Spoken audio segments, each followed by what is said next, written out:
अब हम देख रहे हैं लिमिट्स।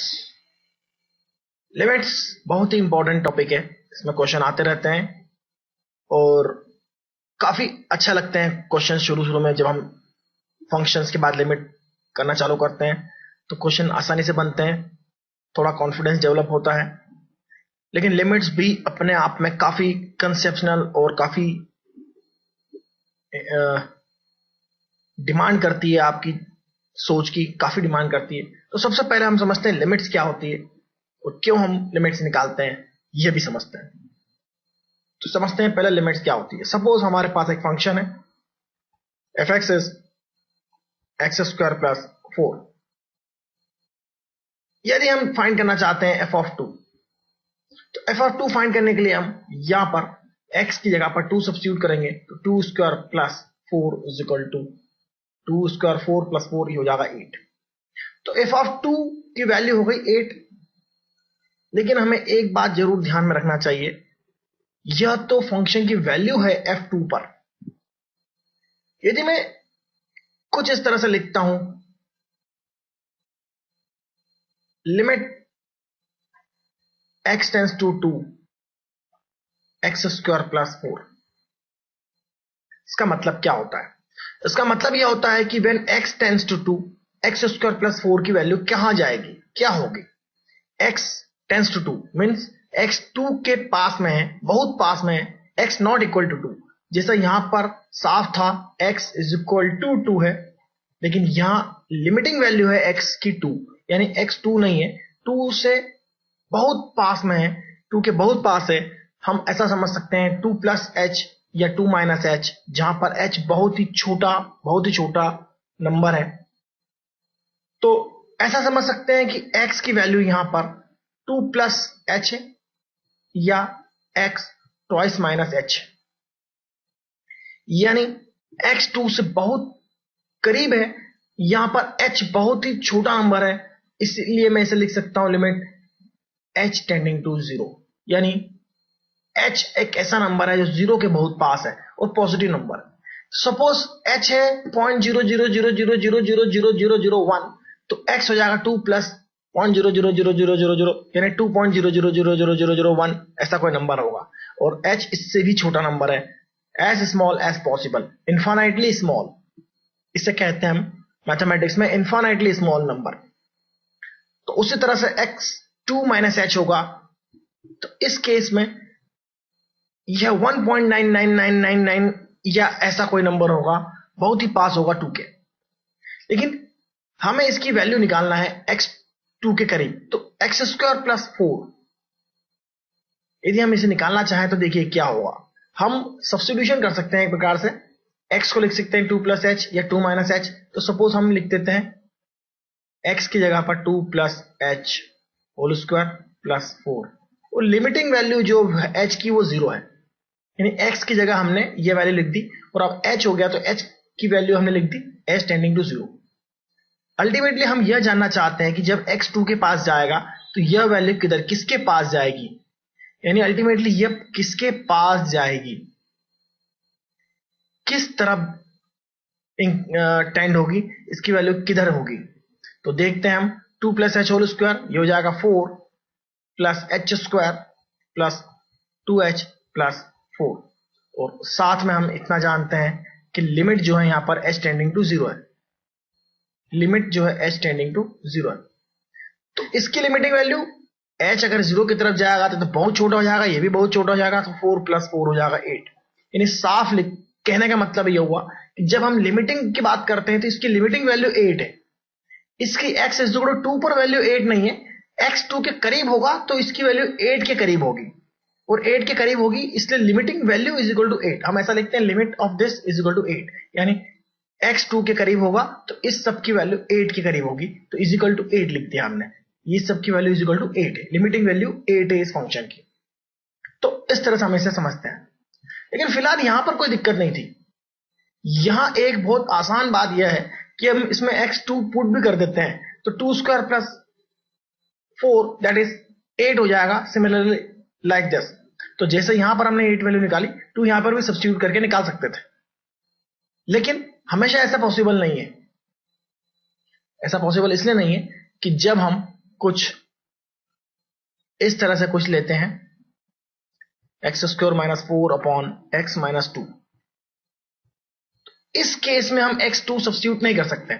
इस केस में जरूर x2 सब्स्टिट्यूट कर सकते थे और 2 कर भी देते और 8 आता भी, तो 8 जो आता वो हमारा सही आंसर आता और उसमें पुट करने में कोई दिक्कत नहीं थी, डिफाइन है वो, तो इजीली हम लिख सकते थे। यह लिमिट हो गई 8।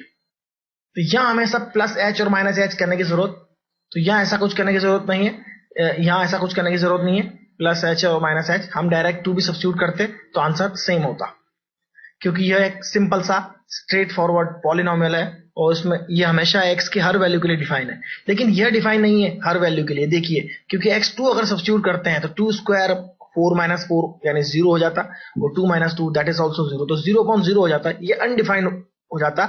इसलिए हमें इसे सिंप्लीफाई करने के लिए एक छोटी सी कोशिश करना होती है।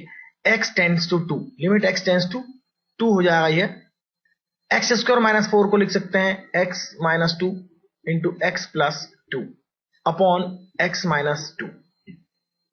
अब छोटी सी बात यहां पर यह है, x - 2 को हम x - 2 से कैंसिल कर सकते हैं। क्यों कर सकते हैं? क्योंकि x टेंड्स टू 2 है।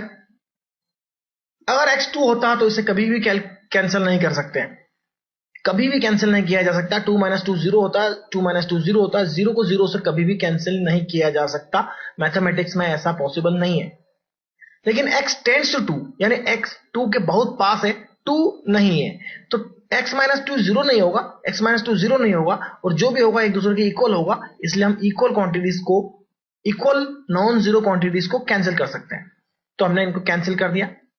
अब बचा x प्लस 2, सिंपल फॉर्म में लिख सकते हैं इसे हम, limit x tends to 2 x plus 2, यानी कुल मिला के सीधे सीधे x2 सब्स्टिट्यूट कर भी देते हैं यहां पर, तो ये हो जाएगा 4।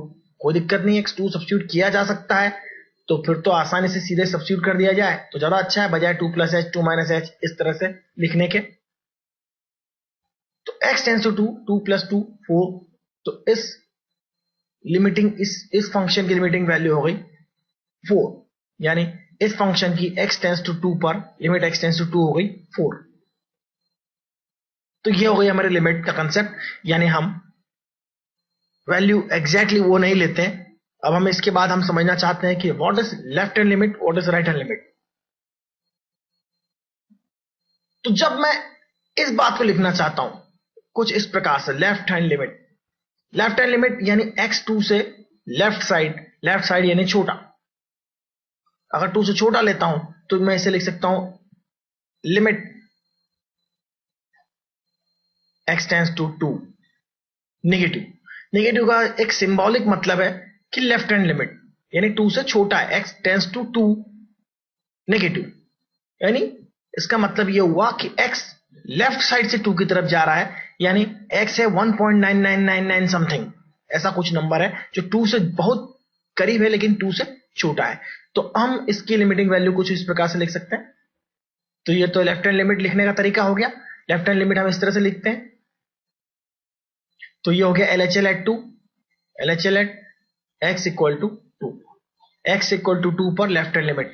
उसी तरह से हम right hand limit at x equal to 2 लिख सकते हैं। इसके लिए हमें लिखना होगा limit x tends to 2 plus, इसका मतलब हम 2 से बहुत पास में ले रहे हैं x की वैल्यू और हम लिख सकते हैं। तो ये राइट हैंड लिमिट निकालने का तरीका हो गया। इस केस को हम लिखेंगे लिमिट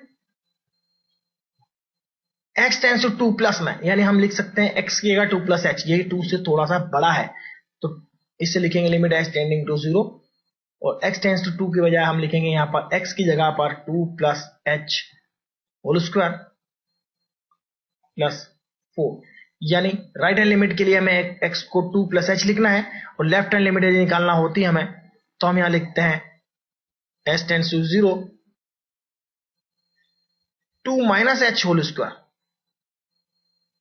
प्लस 4, यानी यहां पर 2 छोटा है, x 2 से छोटा है, 2 - h लिखेंगे x की जगह पर, यहां पर x 2 से बड़ा है तो 2 + h लिखेंगे। और अगर यह लिखा हुआ है तो इसका मतलब यह हुआ कि लेफ्ट हैंड और राइट हैंड दोनों लिमिट निकाली जानी चाहिए। इसका मतलब ये हुआ कि लेफ्ट और राइट हैंड दोनों लिमिट निकाली जाना चाहिए। तो हम पहले क्या समझते हैं, कंडीशन क्या होती है, इस तरह से कहाँ यूटिलाइज होती है बात। Condition for existence of limit, यह बहुत ज्यादा जरूरी बात है इस चैप्टर में। इसे मैं कम से कम 5 स्टार देना चाहूंगा, कम से कम 5 स्टार इंपॉर्टेंट बात है ये। Condition for existence of limit, देखिए हम लिमिट के लिए हमने कुछ इस प्रकार से लिखा था, limit x tends to 2 x square minus 4 upon x minus 2, हमने एक एग्जांपल लिया था और उसकी वैल्यू हमने फाइंड करी थी 4। लेकिन हमने यहां पर x को 2 प्लस एच या 2 माइनस एच नहीं लिखा था, यानी हमने लेफ्ट हैंड और राइट हैंड लिमिट नहीं निकाली थी, हमने डायरेक्ट इसे सिंप्लीफाई कर लिया था। देखिए किस तरह से सिंप्लीफाई किया था, हमने इसे फैक्टर बनाकर कैंसिल करके x प्लस 2 और यहाँ x is equal to 2 substitute करके सीधे 4 लिख दिया था। और बिल्कुल सही है, ऐसा करना कोई गलत नहीं है। लेकिन यहां पर लेफ्ट हैंड और राइट हैंड लिमिट नहीं निकाली, तो क्या लेफ्ट हैंड लिमिट निकालते तो अलग होती और राइट हैंड लिमिट निकालते तो अलग होती? नहीं, ऐसा हम नहीं कह सकते। लेफ्ट हैंड और राइट हैंड लिमिट यहां पर इक्वल होगी। कैसे होगी, क्यों होगी, यह समझने के लिए मैं आपको अभी इसी जगह पर मैं आपको समझाऊंगा। तो ऐसा क्यों होता है यह मैं आपको समझाऊंगा। तो जब यह तो क्वेश्चन हमारा हुआ और कंडीशन जो है हमारी वो देखिए, when left hand limit at a point is equal to right hand limit at the point, when LHL is equal to RHL, it is said that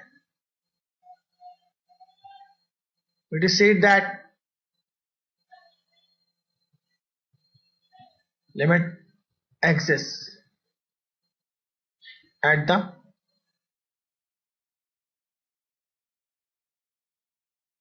तो साफ मतलब हमें समझ में आ गया, जब LHL RHL इक्वल हो तो लिमिट एग्जिस्ट होती है उस पॉइंट पर जहां पर हम लिमिट निकाल रहे हैं। लेकिन यहां पर हमने लिमिट नहीं निकाली है, लेफ्ट हैंड राइट हैंड हमने सीधे सॉल्व कर लिया है। तो लेफ्ट हैंड और राइट हैंड लिमिट निकालने पर अलग अलग आती है तो हम कहेंगे लिमिट एग्जिस्ट नहीं करती, और इक्वल आती है तो हम कहेंगे लिमिट एग्जिस्ट करती है। लेकिन कहां लिमिट एग्जिस्ट करेगी और कहां नहीं करेगी, उसके लिए हम छोटा सा एग्जांपल देखते हैं। Limit x tends to 2 mod of x minus 2 upon x minus 2। अब यदि मैं यहां पर इस तरह से लिखकर लिमिट निकालने की कोशिश करता हूं, x2 सब्स्टिट्यूट नहीं कर सकता हूं और नहीं यहां पर मैं इसे कैंसिल आउट कर सकता हूं। मुझे यहां पर लिमिट निकालने के लिए सबसे पहले लेफ्ट हैंड लिमिट निकालना चाहिए। लेफ्ट हैंड लिमिट हो जाएगी limit x tends to 2 negative, यानी x2 से थोड़ा सा छोटा लेना है मुझे, यह मॉडुलस x माइनस 2 और x माइनस 2 लिया हमने।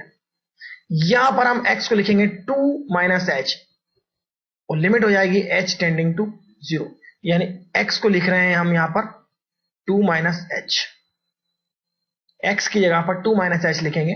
देखिए क्या होगा, 2 minus H minus 2 upon 2 minus H minus 2, 2 से 2 कैंसिल हो जाएगा, 2 से 2 कैंसिल हो जाएगा और यहां बचेगा मॉड ऑफ माइनस एच, तो ये हो जाएगा limit h tending to 0, mod of minus H हो जाएगा h पॉजिटिव h और यहां बचेगा नेगेटिव h क्योंकि माइनस h है यहां पर। h से h कैंसिल हो जाएगा, ये बचेगा minus 1। Limit h tending to 0, लेकिन 0 नहीं होगा, टेंडिंग टू 0 है और हम कैंसिल कर देंगे तो ये होगा माइनस 1। और यहां पर यदि हम निकालते हैं राइट हैंड लिमिट, तो राइट हैंड लिमिट यदि हम निकालते हैं तो देखिए क्या होगा। राइट हैंड लिमिट निकालते हैं तो x की जगह लिखेंगे 2 प्लस, यानी और यहां पर हम लिखेंगे x माइनस 2 मॉड है अपॉन x माइनस 2। तो राइट हैंड लिमिट निकालने के लिए हमें x की जगह पर लिखना पड़ेगा 2 प्लस एच, x की जगह पर 2 प्लस एच और जहां लिमिट x टेंडिंग टू 2 है, अगर x 2 की तरफ जाएगा तो h तो ऑब्वियसली 0 की तरफ जाएगा। अगर h 2 के पास में होगा तो h 0 के पास में होगा। और यहां पर देखते हैं फिर से, ये होगा 2 plus H minus 2 upon 2 plus H minus 2, 2 से 2 कैंसिल, ये होगा h limit h tending to 0, ये होगा प्लस का एच मॉड और फिर मॉड, यहाँ एच प्लस का है, यहाँ भी एच प्लस का है, कैंसिल होने के बाद बचेगा 1। तो left hand limit right hand limit अलग अलग आ गई यहाँ पर। तो हम इसका जवाब क्या देते फिर? प्रश्न ये उठता कि हम इसका जवाब क्या देते हैं? इसका एक ही जवाब होता, लिमिट डज नॉट एग्जिस्ट। तो क्या इसके लिए भी लेफ्ट हैंड और राइट हैंड लिमिट निकालना चाहिए थी? इसके लिए राइट हैंड लिमिट निकालते 4 आती, लेफ्ट निकालते तो भी 4 आती, और हम अब हमारा जवाब होता limit x tends to 2 x square minus 4 upon x minus 2 is equal to 4। तो इसकी लिमिट हो गई 4। लेकिन इसका जवाब हमने सीधे निकाल के दिया था बिना किसी LHL RHL के, तो वो गलत नहीं था, सही था, क्योंकि हमें पहले से ही पता होगा कि कहां limit left hand right hand दोनों निकाल के चेक करना है, कहां नहीं करने की जरूरत है, कहां ऐसा करने की जरूरत नहीं है। ऐसा इसलिए है क्योंकि कुछ फंक्शन के केस में लेफ्ट हैंड हो या राइट हैंड लिमिट सेम होती है, और वह फंक्शन हम पहचानना सीखेंगे, और साथ ही साथ यह सीखेंगे कि किन फंक्शन में हमें लेफ्ट हैंड और राइट हैंड लिमिट निकालना चाहिए और चेक करना चाहिए, क्योंकि ऐसा ना हो कि लेफ्ट हैंड लिमिट और राइट हैंड लिमिट अलग अलग हो। अगर इस तरह से लेफ्ट हैंड और राइट हैंड लिमिट अलग अलग होगी तो इस तरह का जवाब हमको देना होगा लिमिट डज नॉट एग्जिस्ट।